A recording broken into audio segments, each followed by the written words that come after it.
He had been in the saddle for 11 hours.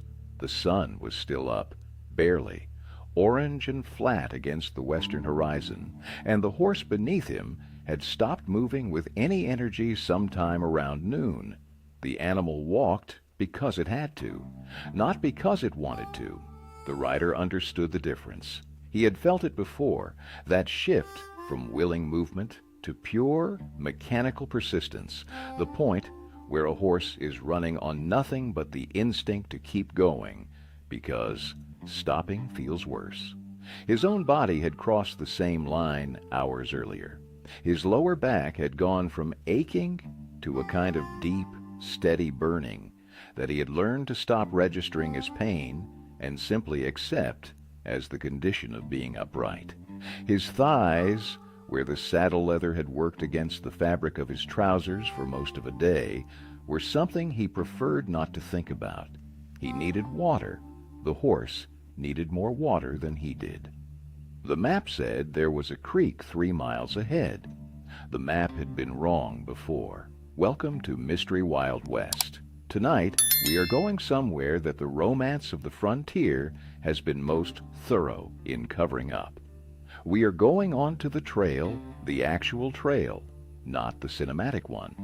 We are going to talk about what it actually meant to travel by horse across the American West in the 1860s, 70s, and 80s. Not the silhouette against the sunset, not the wind in the face and the feeling of freedom. The reality, the physical reality, in the body, mile by mile, of what crossing this country on the back of a horse actually cost the people who did it. And I promise you, by the time we are done, you will never look at that cowboy riding into the sunset image quite the same way again. If you are new here, welcome and subscribe. We tell real frontier history every week, going beneath the surface of the myth to the actual conditions of the actual lives. If you have been with us for a while, thank you. Now, let's get on the trail. And let's start with the horse, because everything else starts there too. The mythology of the frontier horse is one of the most thoroughly constructed pieces of the Western legend, the tireless companion, the animal that could run all day and be ready again the next morning, the horse that sensed danger before its rider did, that crossed rivers without hesitation, that carried its owner through every difficulty the frontier presented with a kind of almost supernatural competence. This horse, as an idea, is real in the sense that all compelling myths are real. As a description of actual animals under actual conditions, it is almost entirely wrong. A working horse on the American frontier in the 1860s through the 80s was, first and foremost, an expensive piece of equipment. A reliable, well-trained animal, the kind capable of the sustained work that frontier travel required, cost between $50 and $60 in the peak decades of the cattle era. Put that in context. A working cowboy earned approximately $30 a month.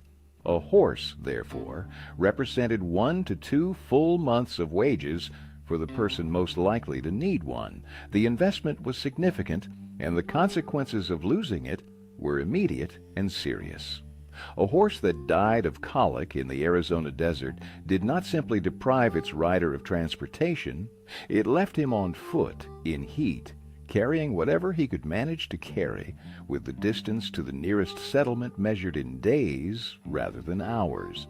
The daily requirements of a traveling horse were substantial and not always achievable in the country the frontier trails crossed. A horse under load and moving needed between 8 and 12 gallons of water per day. In the arid regions of the Southwest, Arizona, New Mexico, the Llano Estacado of West Texas, finding that quantity of clean water was not a routine matter. It was a logistical challenge that shaped every decision about where to travel, when to travel, and how fast. The routes that travelers followed in these regions were dictated less by geography in the abstract and more by the specific locations of water sources, springs, rivers, water holes. A route that looked direct on a map might be impassable in practice because the direct line passed through 50 miles of country with no water. When water was found, it was not always safe. Livestock pools, stagnant water holes, streams contaminated by the waste of the cattle herds that had passed through before. These were the water sources that both horses and their riders depended on, and both horses and their riders paid the price for what those sources contained. Fatal colic in horses was a well-documented consequence of contaminated water, and it could kill an animal that had seemed healthy in the morning by nightfall. The rider who woke up to find his horse unable to rise had lost his most important piece of equipment.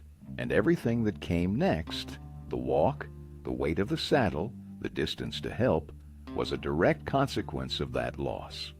Horseshoes on the rocky terrain of much of the frontier territory wore out and were lost at rates that required careful management and the carrying of spare shoes and the tools to apply them.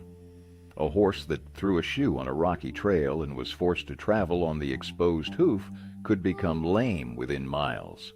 Saddle sores, open wounds on the animal's back, caused by the friction and pressure of a heavy saddle over long daily rides, were endemic among working horses of the period. They were painful for the animal, they degraded its performance, and untreated they could become infected in ways that threatened the horse's health and eventually its life.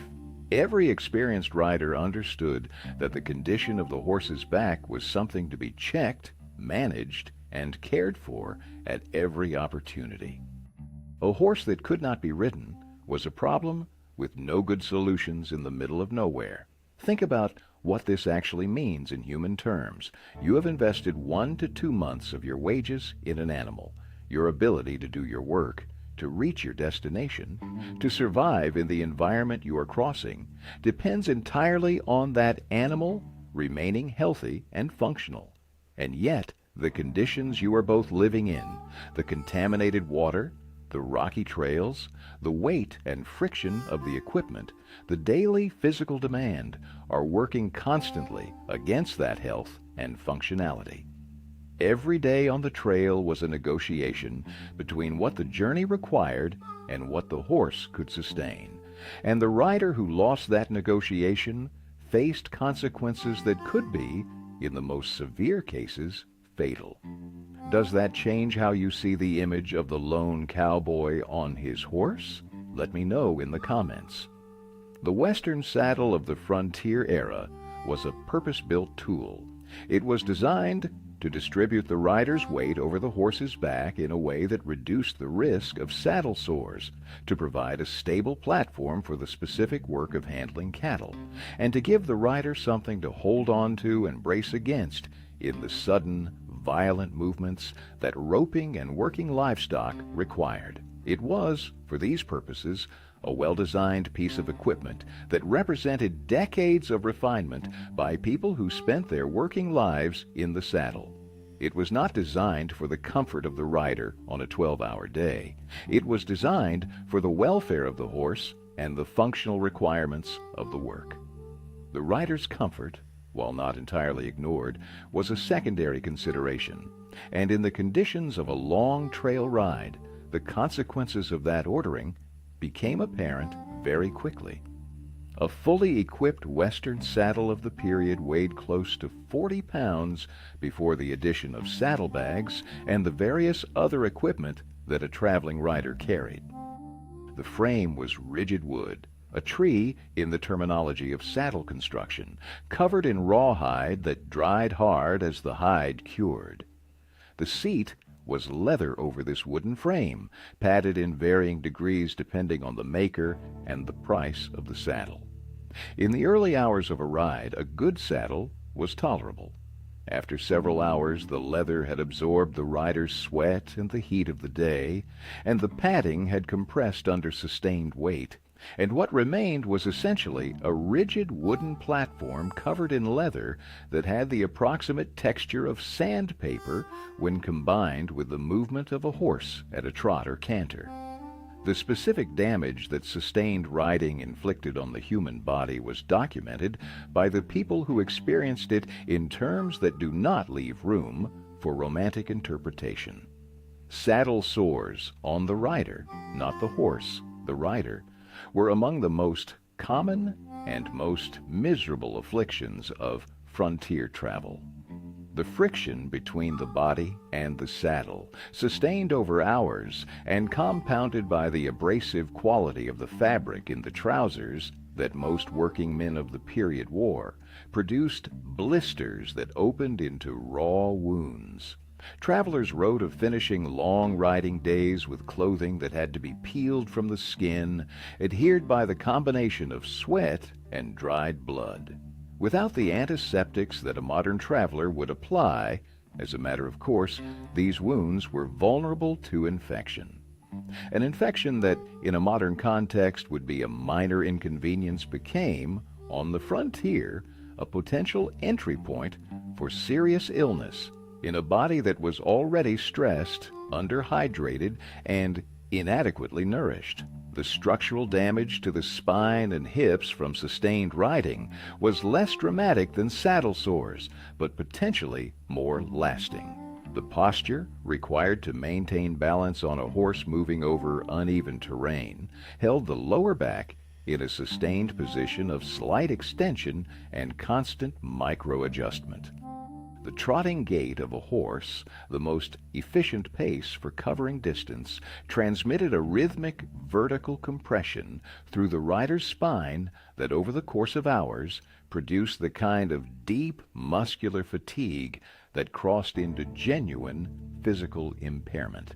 Riders who had spent 12 or 14 hours in the saddle frequently found, on dismounting, that they could barely stand. Their legs had been locked in position for so long that the joints protested any deviation from the position they had held all day, and the muscles of the lower back had been working so continuously that relaxing them produced a kind of collapse. A rider in this condition was a rider whose judgment and reflexes were significantly degraded. The rattlesnake on the trail, the hidden hole in the ground that could turn into a broken ankle, the sudden movement that required a fast response, all of these became significantly more dangerous when the person responding to them was operating on the physical and cognitive reserves of someone who had been in sustained physical difficulty for most of a day. The frontier did not make allowances for this degradation. It continued to present its demands regardless of the condition of the person it was presenting them to. If the horse was the equipment problem of frontier travel, water was the survival problem, and the two were connected in a way that made each more dangerous than it would have been in isolation. A horse moving under load in summer heat consumed water at a rate that a traveler on foot did not have to manage. The rider was managing his own water needs and the horse's water needs simultaneously, and the horse's needs were larger. In desert country, Arizona, New Mexico, the alkaline flats of Nevada, the dry stretches of the Texas plains, the calculation of water was not background planning. It was the primary decision-making framework around which everything else was organized. Where is the next water? How far? Can we reach it at this pace without exhausting the horse? What do we do if we cannot? The routes that experienced travelers followed in arid country were not the most direct routes between points. They were the routes that connected water sources. A trail that ran from one spring to another, even if that trail added 20 miles to the journey, was preferred over a direct line that passed through country with no water, because the direct line represented a gamble that experienced people understood they might not win. The penalty for misjudging the water on a desert crossing was not inconvenience. It was death, for the horse in a matter of hours, for the rider in a matter of days, in conditions that became progressively worse as dehydration advanced. The physical experience of dehydration on the trail was something that frontier travelers described with a specificity that makes it viscerally clear. The early stage was thirst, obviously, but thirst of a kind that modern people who live with constant access to clean water rarely experience: a dry, persistent, increasingly urgent sensation that competed with everything else for the rider's attention. As dehydration progressed, the mouth dried to the point where speaking required effort. The skin lost its normal elasticity. The urine, when there was any, became dark and infrequent. Headaches arrived and intensified. And then, in the advanced stages, something more frightening: the dizziness and the visual disturbances and the impaired judgment that preceded the point of no return. People who had been through severe dehydration on the frontier described not recognizing, until they were already dangerously far along, how impaired they had become. The judgment that might have told them to stop and seek shade had been the first casualty of the condition that was killing them. The rivers that crossed the frontier territories were obstacles that had to be managed with care and were frequently mismanaged with serious consequences. A river crossing that looked manageable, a creek that appeared shallow and slow, could change in hours due to storms in the mountains miles away that the traveler at the crossing had no way of knowing about. The water that had been ankle deep when the assessment was made could be chest deep and moving fast by the time the crossing was attempted, and a horse crossing a strong current while carrying a heavy rider and loaded saddlebags was in a physically precarious situation. The weight of the equipment, which was designed for land travel, became a liability in water.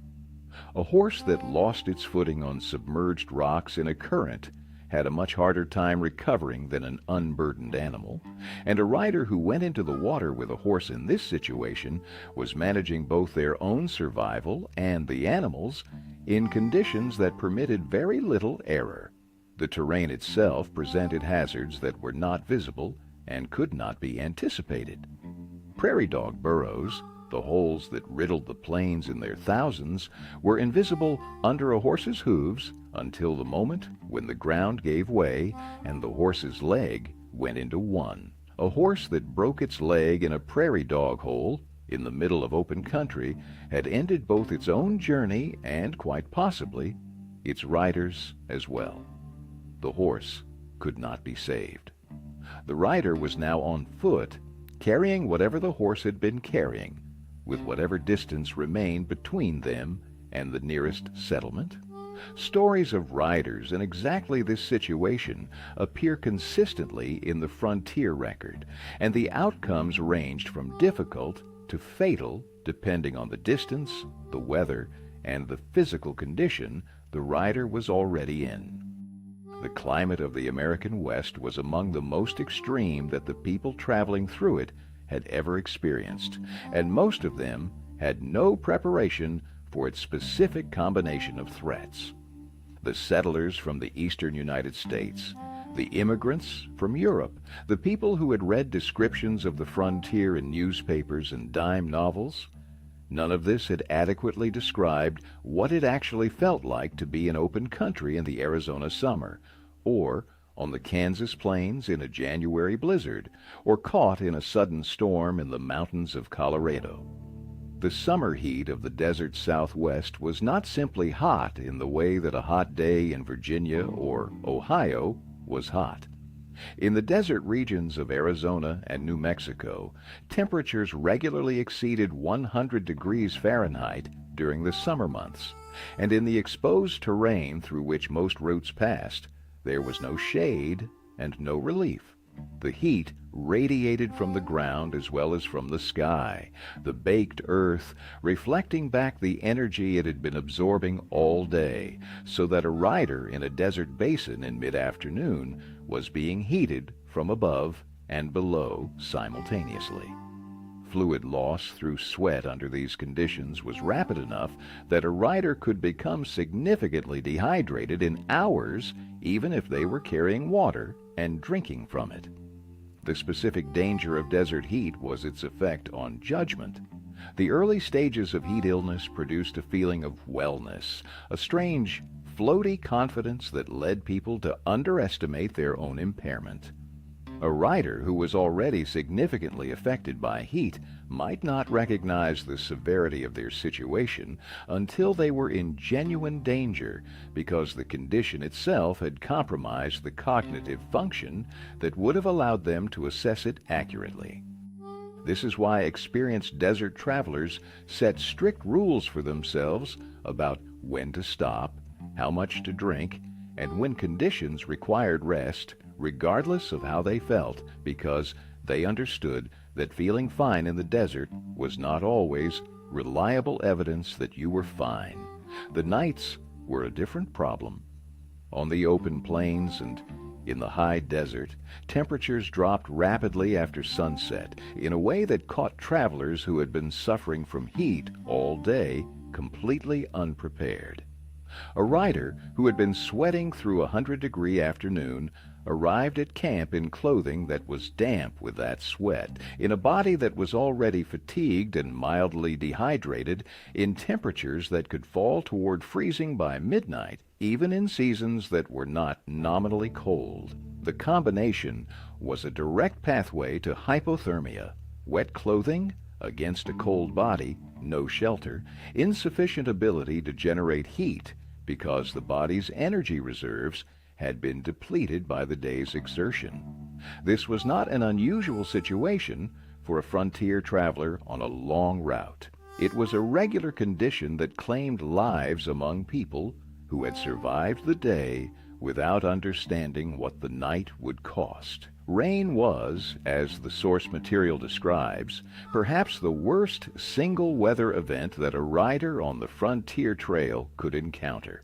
Not because it was the most dangerous in an acute sense, but because of what it did to everything the rider depended on. A western saddle that became wet doubled in weight as the leather absorbed water, and a saddle that had been wet and then dried became stiff and abrasive in ways that made the saddle sores problem dramatically worse. Wool clothing, which was what most frontier travelers wore, became heavy and cold when wet and dried slowly in the conditions of the trail, meaning that a rider caught in a significant rain could spend the next day and perhaps the day after in clothing that had not dried.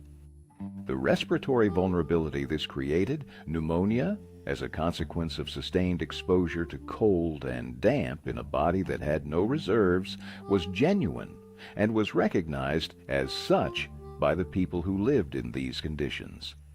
A chest illness contracted on the trail, without shelter, without medical care, without the ability to stop and rest, had a different prognosis than the same illness in a settled community with a doctor and a warm room. Here is something that deserves to sit with you for a moment. These people had no weather forecast. They had no way of knowing, when they set out on a morning that was clear and warm, whether the afternoon would bring a thunderstorm, whether the wind would shift and bring cold, whether the mountains they were heading toward had weather in them that had not yet reached the valley where they were riding. They read the sky, they read the wind, they read the behavior of the animals around them, and they made their best guesses.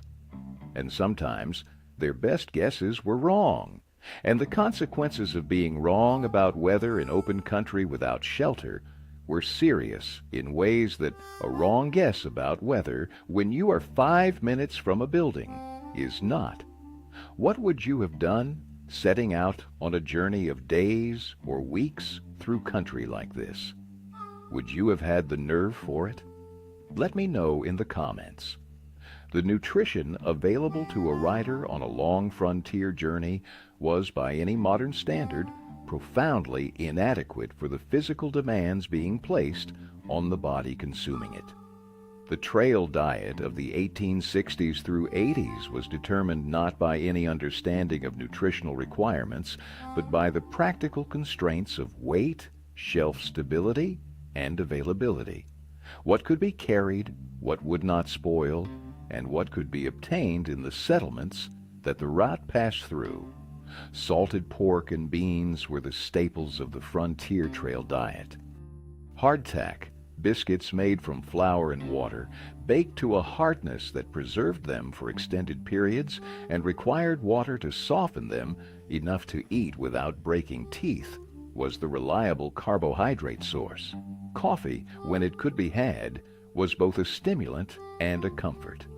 In the dry goods stores of frontier settlements, dried goods of various kinds could be purchased to supplement the basic provisions, but the prices in these isolated stores reflected the difficulty of getting anything there, and a traveler on a limited budget ate what they could afford. The specific nutritional deficiencies that a sustained trail diet produced were real and documented. Vitamin C deficiency, scurvy, was not only a disease of sailors on long ocean voyages, it was a recognized condition among people who spent extended periods on the frontier trail without access to fresh fruit or vegetables.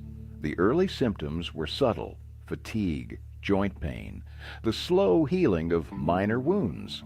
They were also easily mistaken for the general physical difficulty of trail life, which meant that the condition could advance considerably before the specific cause was identified. A rider with early-stage scurvy was a rider whose body was already compromised in ways that made every other challenge of the trail more difficult to manage. Dehydration, as we have discussed, was a constant background condition rather than an acute crisis for most trail travelers.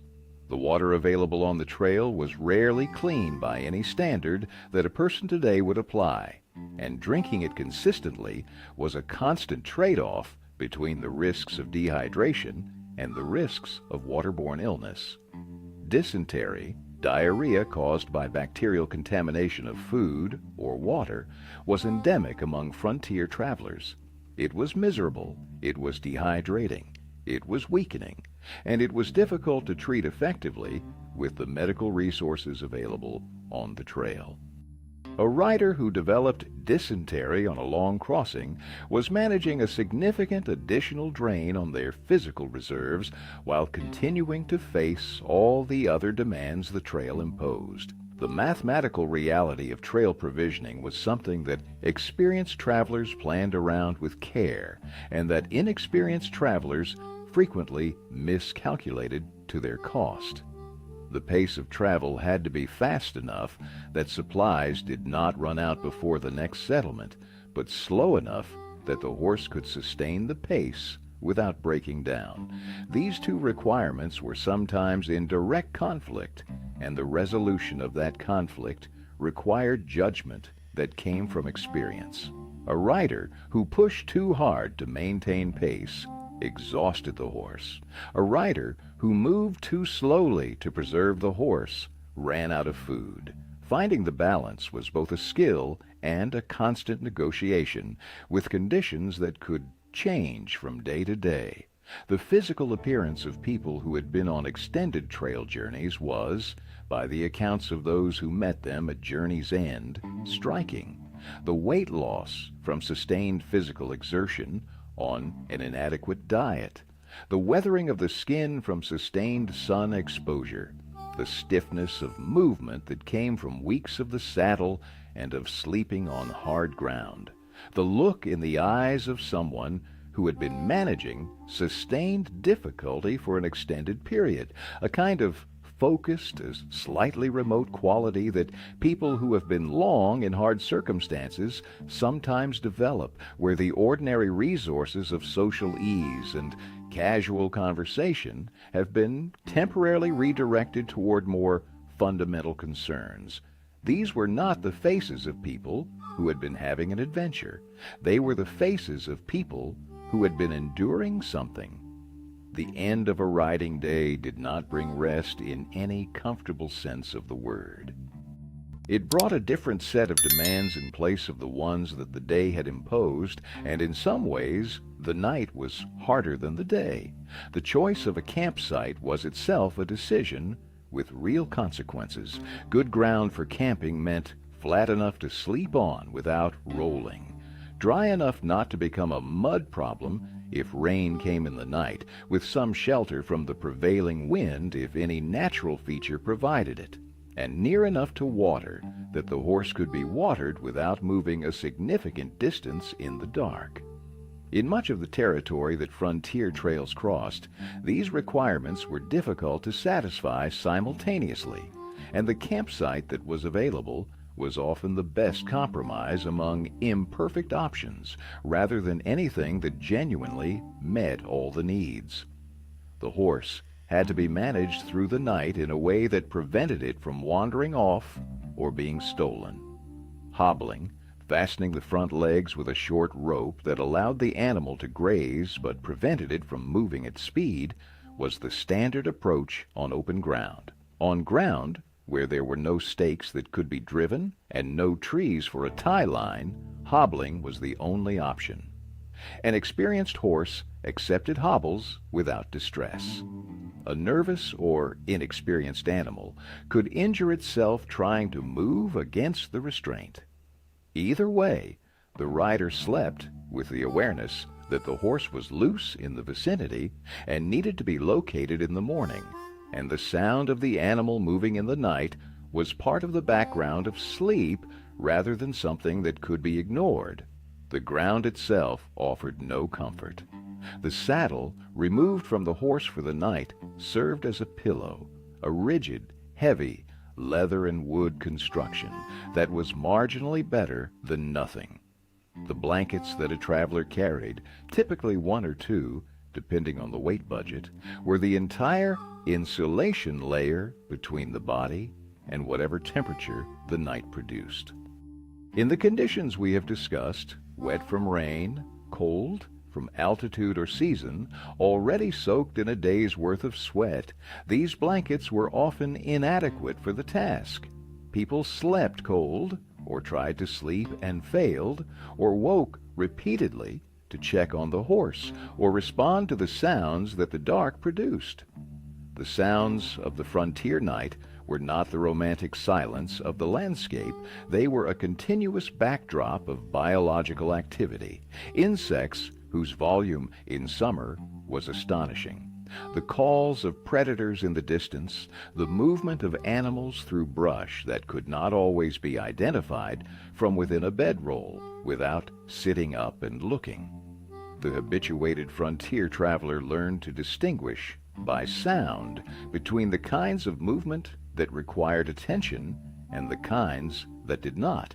The inexperienced traveler spent the night responding to everything, which produced the particular exhaustion of someone who has been technically horizontal for 7 hours and has not actually rested for any of them. Predators were a genuine concern rather than a theoretical one. Wolves, still present in significant numbers across the plains and mountain territories in this period, were attracted to camps by the smell of horses and food. Mountain lions were quieter and therefore more alarming when they appeared. A horse that suddenly shifted its weight and pulled against its hobbles in the dark, with no other sound to explain the behavior, was responding to something, and the rider who did not investigate that response was making a choice that experience suggested was unwise. The actual encounters between predators and camp travelers were not frequent, but they were not so rare as to be dismissible, and the knowledge that they could happen was part of the mental overhead of a night on the trail.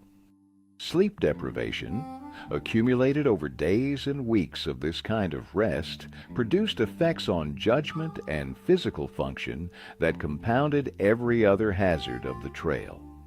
A rider who was chronically sleep-deprived was a rider with slower reflexes, worse decision-making, reduced emotional regulation, and diminished ability to sustain the physical effort that the day required. The body has mechanisms for managing short-term sleep deprivation, adrenaline, the heightened alertness that danger produces, the basic forward momentum of an organism that needs to keep moving. But these mechanisms have limits.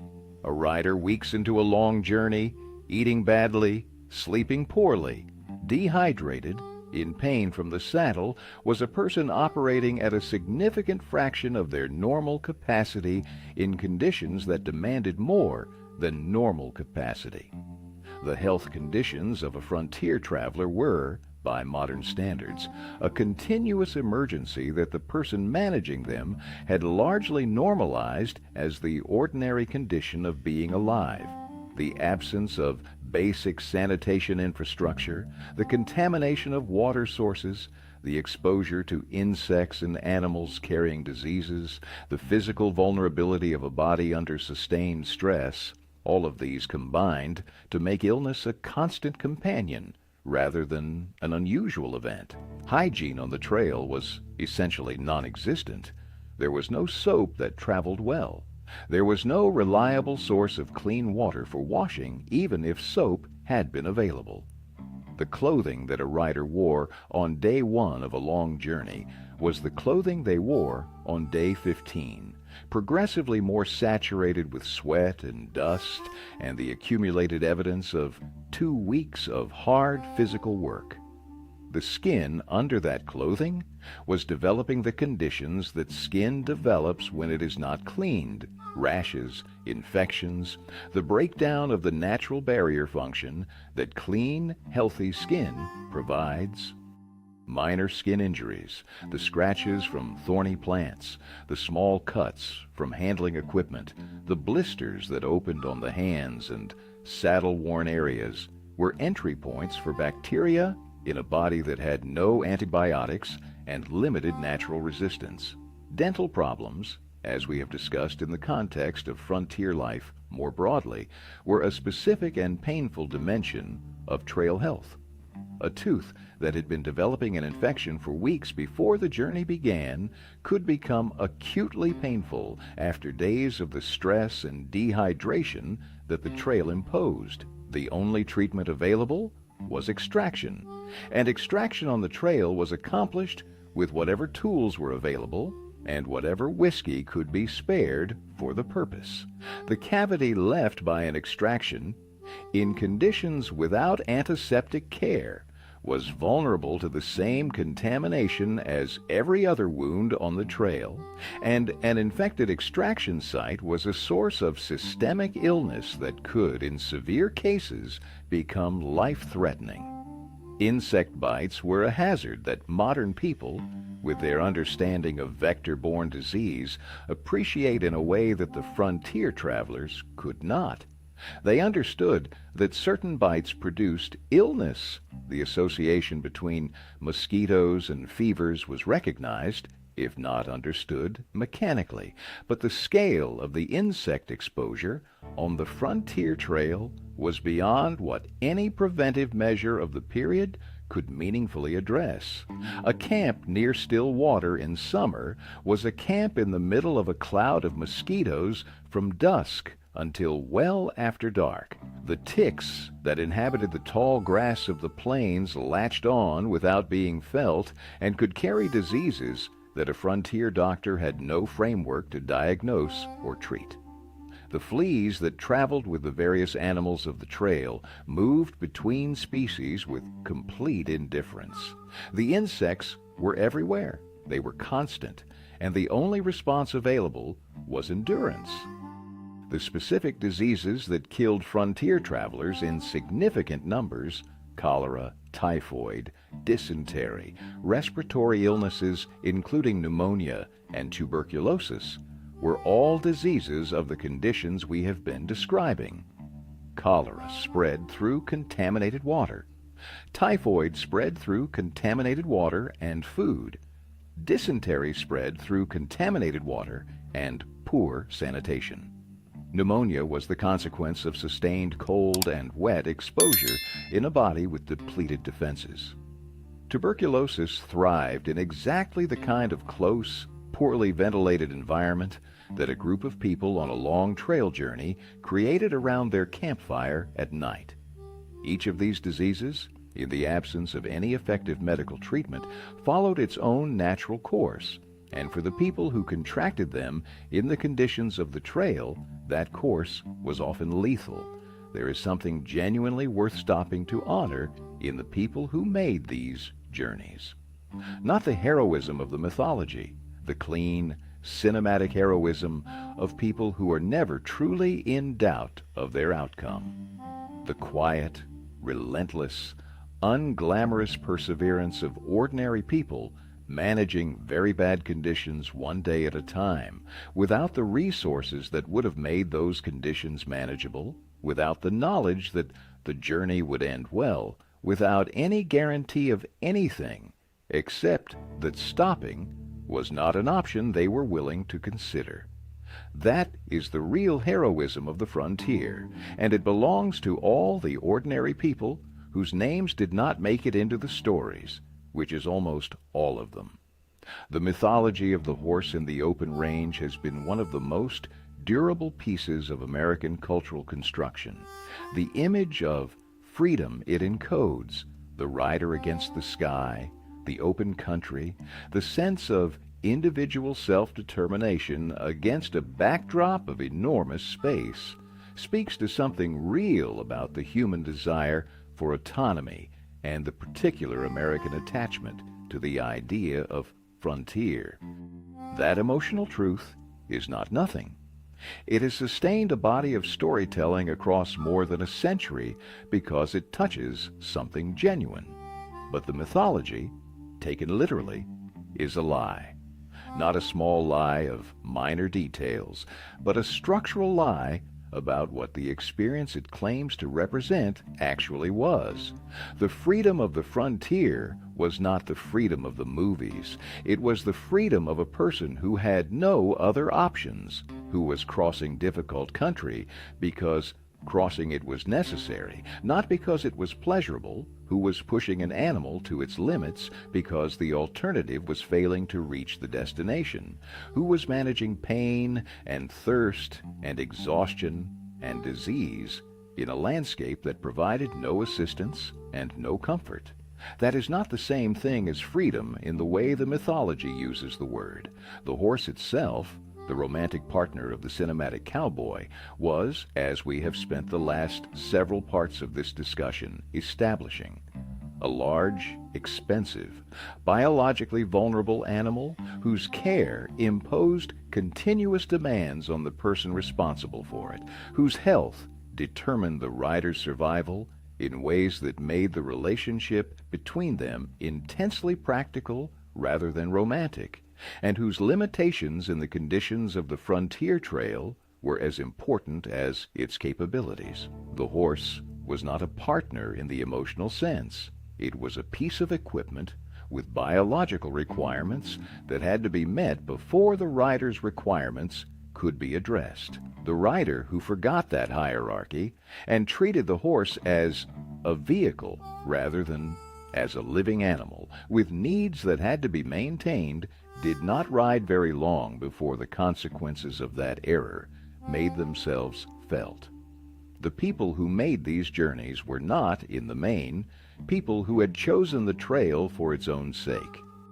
They were people for whom the journey was necessary, cowboys doing the work that the cattle economy required, settlers moving toward land that promised a better life, prospectors following the rumors of mineral wealth, merchants serving communities that could only be reached by the routes available.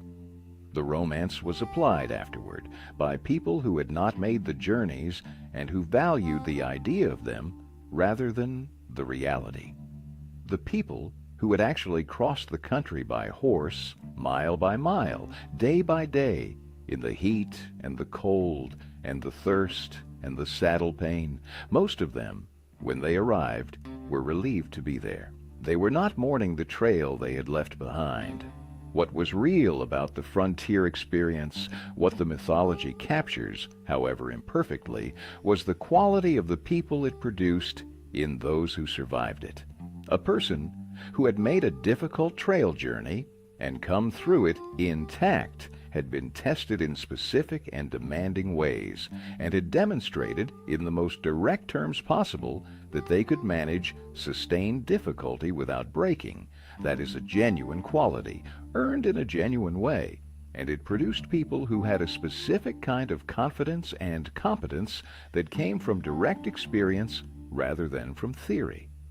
The mythology confuses this quality, which was quiet, practical, and hard-won, with the dramatic heroism of the gunfighter and the adventurer.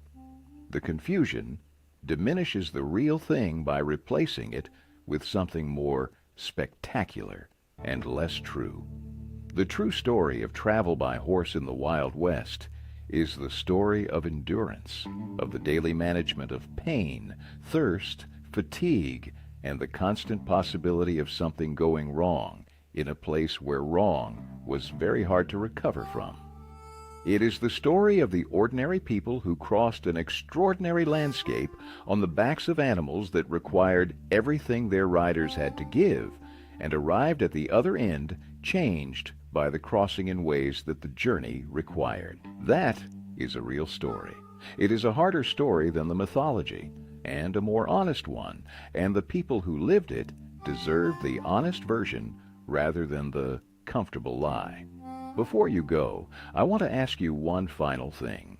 After everything we have talked about tonight, the cost of the horse, the damage of the saddle, the water mathematics, the heat and the cold, and the nights on the ground, what do you think is the single thing that would have been hardest to bear?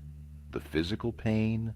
The isolation, the uncertainty about whether the water source on the map was actually there, or something else, something quieter, something about the mental weight of managing all of this day after day, with no end clearly in sight? Tell me in the comments. The answers tell me something about what this history means to the people who engage with it. And that matters to me.